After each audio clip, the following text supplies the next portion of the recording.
Hi, magandang araw po. Nandito pa rin po ako sa Mabalacat, Pampanga. Dito po sa Gomez Integrated Farm. Dito po sa farm na ito, napakaganda po ng kanilang ginagawa. Cycle sila, no?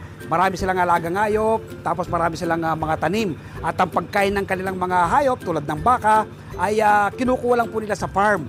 At ang dumi naman po ng kanilang mga alagang hayop, ginagamit naman po fertilizer sa kanilang mga halaman. So tingnan po natin yung kanilang mga baka. Meron po silang 30 baka.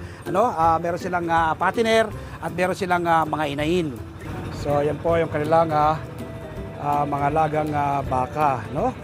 Napakaganda po ng kanilang mga alagang baka at malulusog po, no? Dito rin po sa farm nila kinukuha yung kanilang pagkain, no? Ito po, kasalukuyan ay dayami po ng palay.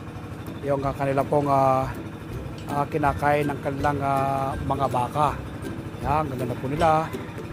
Yan, dito po yan sa Gomez Integrated Farm. Sabi po ng may-ari ng farm na ito, no? Farming is enjoyable and profitable. Ako naman po palagi kong sinasabi, food security starts at home. Hindi po kayo magugutom kapag kayo nagtatanim ng sariling pagkain, nag-aalaga ng ayop. Magkakaroon po kayo ng sigurado sa pagkain.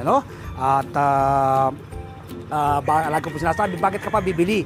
Kung pwede naman po kayong magtanim, nawa po mula ngayong araw na mapanood ko, magtanim din po kayo ng sariling pagkain, mag-alaga ng sariling hayop tulad ng baka, baboy, manok, tulad po ng ginagawa ng Gomez Integrated Farm.